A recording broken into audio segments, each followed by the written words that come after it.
Assalamualaikum warahmatullahi wabarakatuh. Selamat pagi pemirsa, senang sekali saya Farid Hasan kembali menjumpai Anda dalam Tawakal. Pemirsa, setiap manusia sudah pasti akan banyak masalah, namun tergantung kita bagaimana menyikapinya. Dan terkait dengan itu pemirsa sudah hadir di studio Ibu Nana. Assalamualaikum Bu Nana. Selamat pagi. Selamat pagi.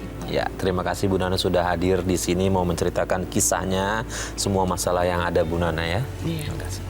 Dan pemirsa, selain Ibu Nana, kita juga sudah bersama kita Ustadz Bukhari Muslim. Assalamualaikum Pak Ustadz.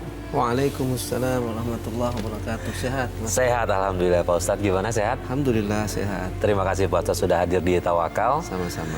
Dan pemirsa, seperti tadi di awal saya bilang kalau manusia itu sudah pasti akan banyak masalah. Dan untuk mengetahui masalah yang menerpa Ibu Nana, langsung aja Ibu Nana silakan bercerita ke kita. Persoalan saya bermula saya dengan suami saya. Saya pacaran sama suami itu ada lebih kurang 5 tahun. 5 tahun ya. Ya. Tapi sepanjang saya berpacaran sama dia, ternyata dia berselingkuh dengan wanita lain. Akhirnya kita putus. Betul. Dan rupanya dia tidak hanya sampai di situ, dia datang menjumpai saya, minta maaf. Di antara maaf itu dia langsung melamar saya untuk menjadikan istrinya. Oke, mohon maaf saya potong sebelumnya. Dia selama pacaran 5 tahun sudah berkali-kali berselingkuh. Yang saya dapati baru sekali. Baru sekali yang Iya. oke. Nah, dia datang untuk minta maaf sama saya. Saya lihat dia bertekad kuat untuk mau merubah kelakuannya. Ya. Akhirnya saya terima dia kembali dan mau menjadi istrinya. Kemudian setelah membangun rumah tangga, apakah ada kejadian-kejadian lainnya gitu yang Ibu Nana sampai sekarang mau cerita ke kita? Ada. Dari awal kita berumah tangga memang sering terjadi cekcok, beda pendapat. Bahkan sampai saya divonis sama dokter, saya kanker serviks stadium 3. Nah, saya harus menjalani operasi sekitar rahim. Saya nggak tahu apa tujuannya untuk dokter itu melakukannya. Nah, saya dalam penyakit itu saya tidak terima. Saya sampai nadi, ada minum racun. Mencoba bunuh diri? Benar. Terus kemudian sampai Ibu Nana ini selamat, gimana ceritanya? Waktu itu kondisi rumah hanya saya dengan adik ipar yang baru pulang kuliah. Saya minum racun itu nggak sadarkan diri, tahu-tahu ya, begitu sadar saya sudah sampai di rumah orang tua saya.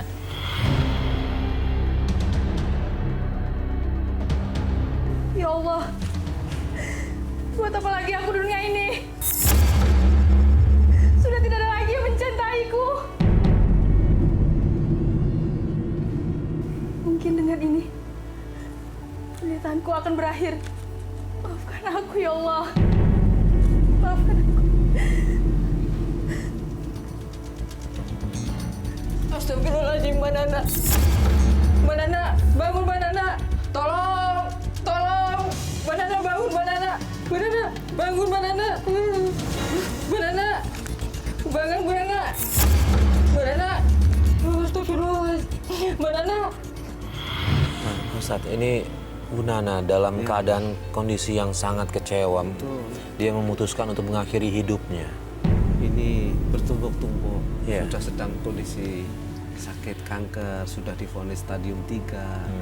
Kemudian sepertinya sudah nggak ada jalan. Suaminya terus tidak memberikan sesuatu yang diharapkan. Bukan malah menenangkan atau bukan menenangkan. Tetapi begini pemirsa, saya kira ini banyak juga dialamin saudara-saudara kita. Di luar sana banyak masalah, bukan ada lebih besar. Yang perlu kita pedomani, kita jadikan sebagai sebuah keyakinan untuk kita, khususnya Bu Nana, wala tayasu mir rauhillah. Janganlah kita berputus asa kepada Allah. Dengan cara apa? Berharap terus. Jangan sampai kita ini tadi dibilang cerita wala'iyadzubillah mau bunuh diri. Nah, ini pelajaran bagi kita untuk masih Allah rahmatin, Allah sayangi Bu Nana. Dengan cara Allah masih berikan kesehatan. Padahal kan nggak boleh. Kita saja berputus asa nggak boleh, apalagi kita membunuh diri kita. Bukankah yang berhak memberikan kehidupan untuk Allah? Nah, ini sebuah pelajaran. Nah, untuk kita semuanya nih, Kemudian yang aspek kedua adalah aspek keluarga. Memang betul suami dan istri, khususnya istri apabila sudah menikah dengan suami bisa jadi sudah tanggung jawab suami. Ya. Bukan berarti keluarga itu berlepas tangan. Nah, dalam hal ini misalnya ada perseteruan suami istri nih dengan kondisi yang berat, terus kemudian sampai ternyata mohon maaf sang istri pulang ke rumah. Nah, ini sebaiknya keluarga ini bukan malah menambah masalah. La tu'alijil khoto' bil khoto'. Jangan selesaikan persoalan yang ruwet dengan kesalahan berikutnya. Kesalahan berikutnya adalah keluarga ikut campur malah pengen memisah. Yeah. Gitu loh. Nah, perintahnya Al-Quran itu adalah kalau ada suami istri misalnya bertengkar, maka fa'tu hakaman min ahlihi wa hakaman min ahliha. Caranya mencari titik temu, ngundang Ibu Nana ngundang keluarganya, terus ngajak keluarganya suami. Nah, terutama Nana ini mohon senantiasa tawakal kepada Allah. Mohon petunjuk kepada Allah. Bu Nana, setelah Bu Nana ada di rumah orang tua, ada usaha suami untuk datang ke rumah Bu Nana? Ada. Ada? Ada. Kemudian? Dia datang, dia minta maaf sama saya dan keluarga, memohon saya kembali ke rumah mertua. Nah, saya ikut kembali ke rumah mertua. Dari atas peristiwa tindakan saya itu, saya berhijrah, bertekad untuk menggunakan hijab, menutup seluruh aurat tubuh saya. Alhamdulillah, ya.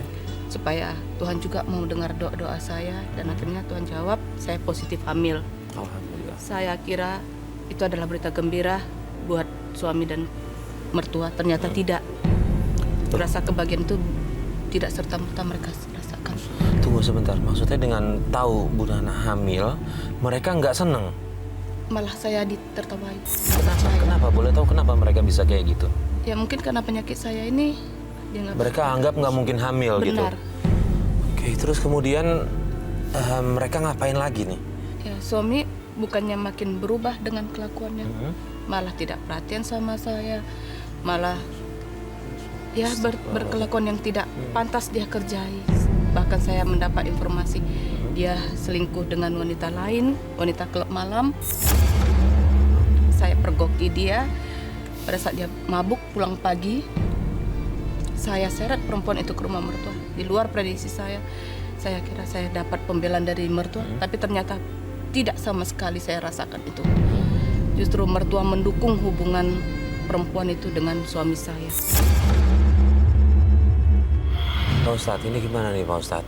Dia udah memutuskan untuk ke hijab, kemudian alhamdulillah Allah kasih dia hamil, tapi justru malah penolakan terus terjadi Pak Ustadz. Ya, kita perhatiin Bu Nana. Mudah-mudahan ini sebagai ujian dan nanti dikasih pengganti yang lebih baik dari Allah. Ini semakin berat memang, Mas Farid. Dia berharap ada kebaikan, di mana Bu Nana sudah berhijrah. Nah, ini sebuah upaya, pelajaran menarik bagi kita. Di mana dulunya beliau tidak berhijab, kemudian berhijrah. Pengen mencari ridhonya Allah dari satu sisi, menutup auratnya. Nah, beliau sudah mengambil hikmah, mungkin dari situ Allah karuniai sebuah mungkin mukjizat mungkin, walaupun ini secara bahasa Indonesia saja, pertolongan dari Allah Bu, dimana yang orang tidak mungkin menyangka bisa memiliki anak, oleh Allah dikaruniai anak. Ini sebuah anugerah yang luar biasa. Mungkin sekali lagi nih karena sebuah amalan kebaikan kita. Ini pelajaran bagi kita semua ini Mas Farid, Ibu Nana. Jadi kita jangan berputus asa tadi setelah kita hijrah ternyata dibantu oleh Allah. Nah, tidak cukup itu ternyata. Allah masih menguji, masih sayang kepada hambanya. Sudah dikaruniain anak, bukan malah menerima pujian, malah perhatian. Justru wal'iyadzubillah, sang suami melakukan perselingkuhan. Nah, Bu Nana yang saya sangat prihatin, yang selanjutnya kita perhatikan adalah kalau kita menemukan sebuah kemaksiatan. Tadi kan dia menjumpai Nauzubillah, Ya. di tengah jalan suaminya Suaminya dengan pasangan yang lain. Kalau kita nggak tahu baik dengan cara yang tegas, Ya. apa itu datangkan suami, ini apa, statusnya apa, begitu. Jadi nanti jelas. Tahu-tahu kita bawa malah jadi masalah. Iya. Karena apa? Bisa jadi pihak sana tidak tahu masalah. Masalah ya. Itu Mas Farid. Bu Nana terus tinggal di mana setelah diusir? Saya tinggal di rumah orang tua sampai saya melahirkan Sampai anak. melahirkan anak. Mohon maaf, ayahnya mendampingi? Tidak, saya berjuang sendiri melahirkan. Sendirian? Bu Nana sempat ngabarin ke keluarga suami atau suami gitu kalau sudah lahiran? Saya kabari tapi yang saya harapkan itu tidak dapat.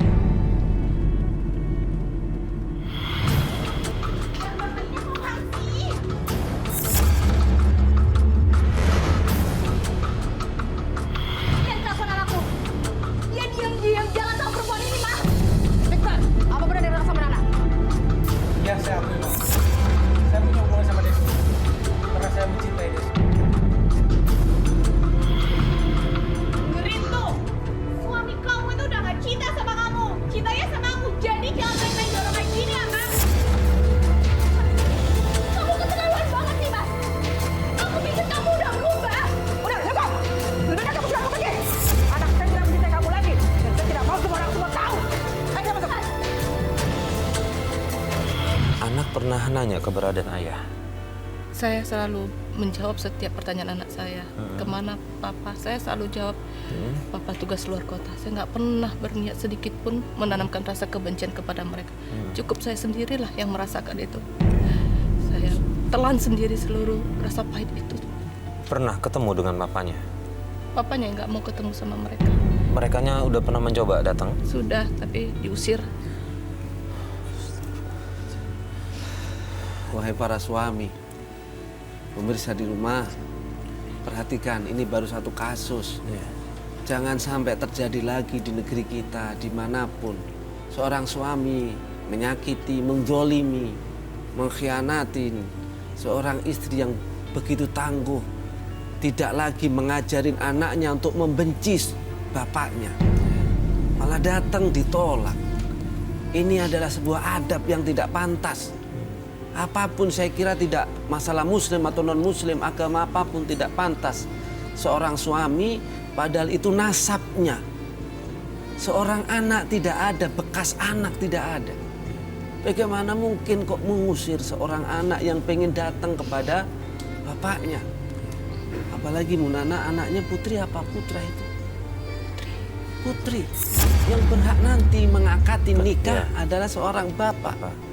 Dia punya nasab di situ, nggak bisa digantikan dengan siapapun kecuali dengan wali hakim nantinya.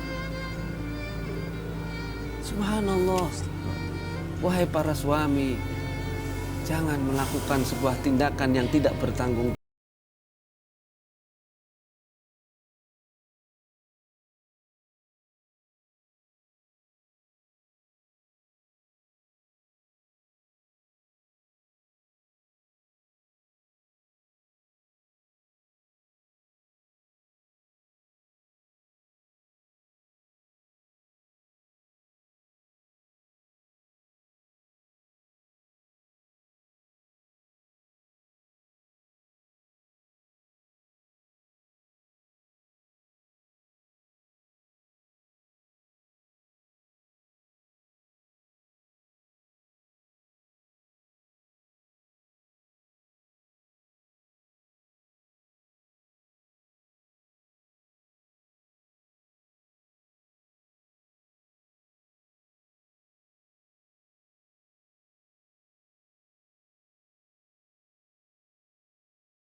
punya istri bernama Ibu Nana, betul?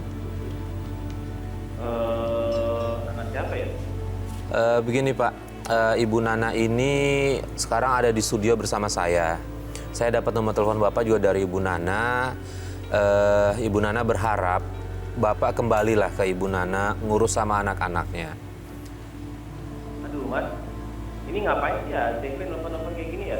Enggak, kita Jadi ngurusin rumah tangga saya Mas. bukan ngurusin rumah tangga. Kita pingin justru rumah tangga ini tetap berjalan dengan baik karena kan di situ ada anak. Kehadiran anak kita sih berharap Bapak mau setidaknya bertemulah, ngobrol lah ya. Dan kebetulan juga di sini Pak ada Pak Ustadz Bukhari yang mungkin insya Allah kita coba mediasi hubungan Bapak dengan Ibu Nana. Aduh Mas, itu juga udah bukan istri saya lagi Mas. Halo Bang. Udah lama tinggal dia. Halo Bang. Halo? Halo, ini saya Nana. Ngapain ya? Kamu ngapain di ATV nelfon-nelfon? Saya hanya mau kejelasan atas hubungan kita ini. Jelasan apa lagi sih? Ya, kamu harus bertanggung jawab terhadap anakmu. Harus membiayai dia. Kamu itu udah aku nggak anggap istri. Ini. Mbak, udah deh. Kamu jangan pernah nelfon suami saya. Oke, Bapak, Ibu, Ada ya sebentar, Ibu, sebentar. Karena kita niatnya baik, pengen mulai dengan baik, juga diakhiri dengan kebaikan. Tidak ada niatnya keburukan, nggak ada. Saya kira kita ngomongnya juga baik-baik. Nah, makanya pengen sebuah kejelasan bagaimana sebenarnya. Kan di situ ada niatan lah, minimal ada niatan baik dari kita semuanya. Saya kira itu Bapak dan Ibu. Halo. Kejelasan apa? Loh, ini- Saya maunya kejelasan apa? Ini Kamu siapa? Kamu siapa? Kenapa ikut campur dalam rumah tangga? Saya istrinya. Sekarang laki-laki yang Bapak ini udah jadi suami saya. Sejak kapan? Bukannya urusan kalian udah selesai. Sejak kapan kalian bersuami istri? Sedangkan saya masih istri sah dia. Baik agama maupun secara hukum. Oke, Bu Nana, begini. Saya kira kita sebaiknya nantinya sudah kita awali dengan cara baik nih Mas Farid, Ibu Nana. Bapak sudah menerima minimal walaupun dengan bahasa yang seperti inilah.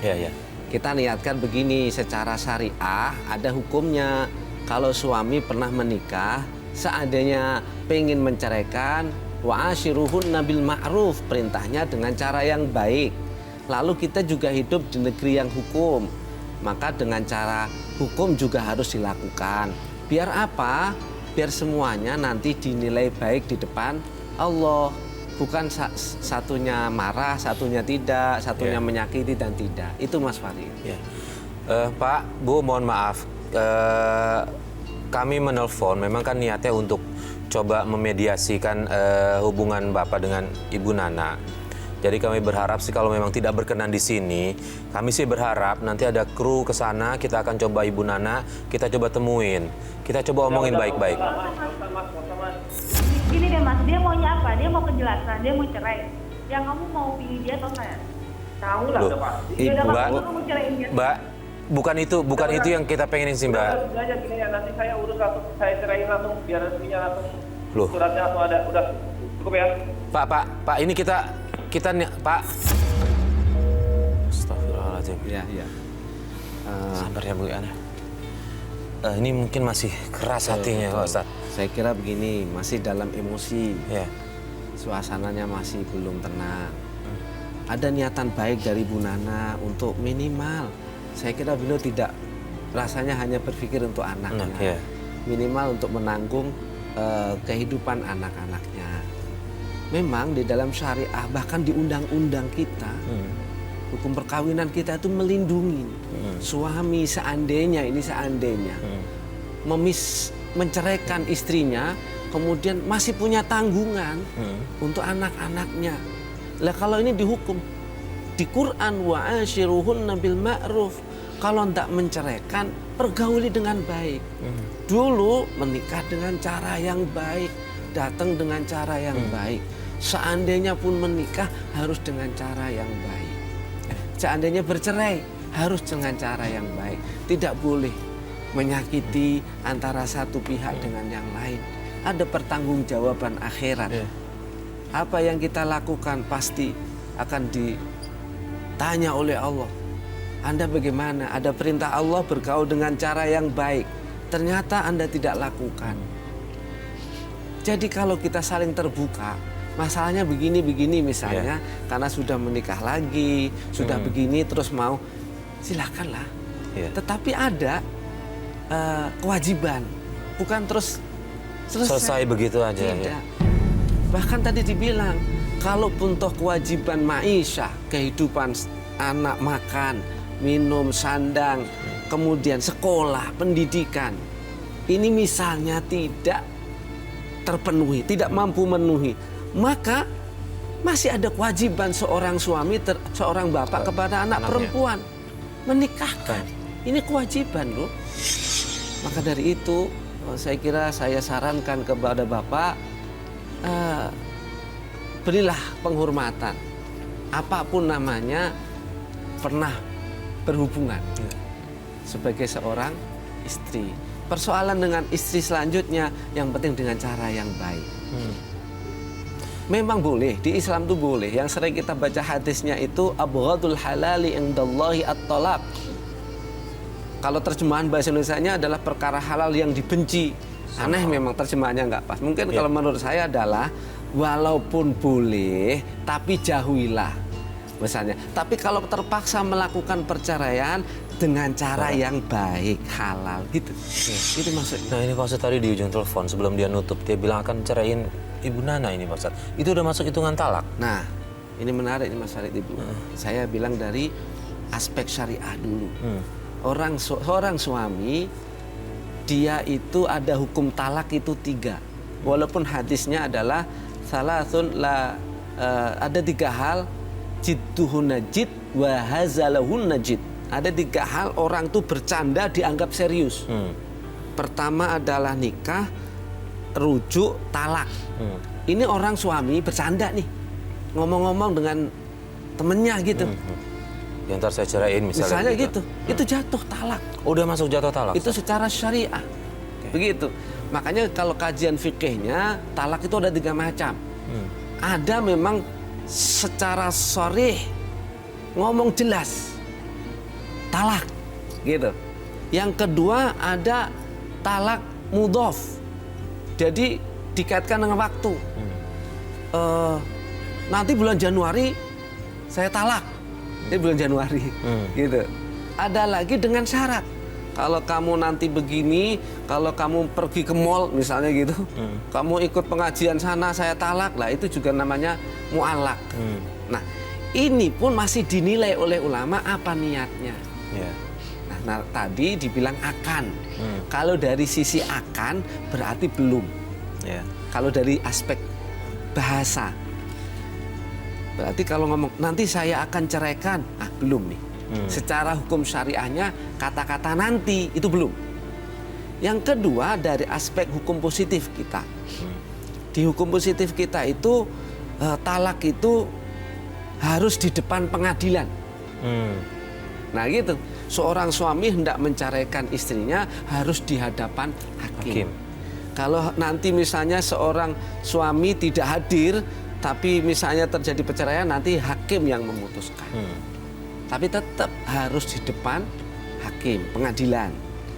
1000 kali seorang suami mentalak istrinya tidak di pengadilan, dihukum kita tidak diakuin talak.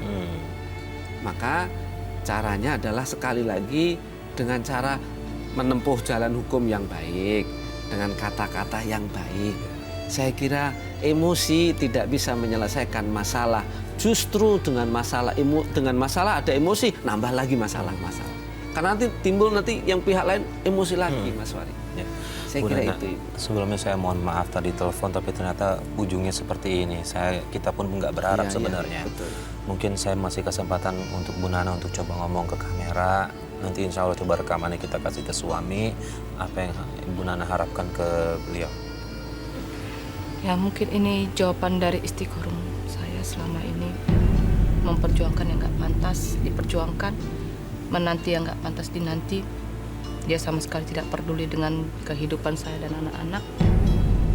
Ya, saya hanya berharap tidak ada satupun di dunia ini lagi wanita yang mengalami seperti saya dan dia bisa bertobat dengan perbuatan dia. Itu aja Bu Nana. Untuk urusan anak ada yang mau disampaikan nggak? Ya, saya sangat berharap dia bisa memperjuangkan atau membiayai anak-anaknya. Hanya itu aja. Ustaz ada yang mau Boleh disampaikan saya ke Ibu bertanya, Nana? Mas Boleh. Farid? Silakan, Sebentar. silakan. Ibu Nana masih berharap pengen suaminya kembali atau gimana? Ya, kalau istri mana yang tidak mengharapkan suami kembali. Tapi kalau kembali hanya untuk badannya tapi dia tidak mempertanggungjawabkan anak, untuk apa Pak Ustaz? Baik, baik.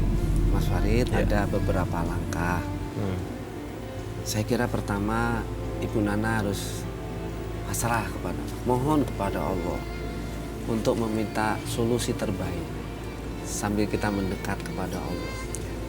Mungkin kalau boleh saya berpesan, banyak-banyaklah istighfar. Astagfirullahaladzim, astagfirullah, sebanyak mungkin dah. Kapan saja, sambil duduk, pagi, siang, sore. Karena dengan istighfar Allah ampuni, nanti seluruh masalah kita insya Allah selesai. Itu. Yang kedua dari aspek hukum. Tadi kalau Ibu Nana memang sudah misalnya tidak berharap, kalau masih berharap sih nggak masalah. Ini kan tergantung Ibu Nana. Ya. Tapi kalau tidak bersalah, kalau secara hukum di kita ada upaya biar statusnya jelas. Ya. Sudah 15 tahun, nafkah lahir dan batin tidak jelas. Ibu Nana juga nggak jelas statusnya. Punya suami tapi nggak jelas di mana. Ini harus dipastikan hukumnya. Kalau Ibu Nana bisa ada upaya di syariah itu seorang istri boleh kok mengajukan. Saya tidak menyarankan. Ya. Tetapi ini secara hukum fikihnya suami juga boleh melakukan. Nah, cara yang terbaik adalah harus datang ke pengadilan. Nanti begitu. Biar nanti pengadilan memberikan kepastian hukum baik kepada Ibu Nana maupun kepada anak. Kewajiban apa seorang suami kepada anak itu nanti ditulis. Dari itulah kekuatan hukum muncul bahwasanya suami ini kalau nanti tidak bisa dituntut. Perlakuan buruk suami, kata-kata buruk itu sebetulnya bisa dituntut. Ini secara hukum. Ya. Maka hati-hatilah kita sebagai suami. Saya kira itu Ibu terakhir sabarlah. Terus baca istighfar yang banyak. Saya kira itu Mas Farid. Dan pemirsa, sampai di sini tawakal. Intinya adalah apapun masalah yang kita hadapi, serahkan semua kepada Allah Subhanahu wa Ta'ala. Saya Farid Hasan undur diri. Wassalamualaikum warahmatullahi wabarakatuh.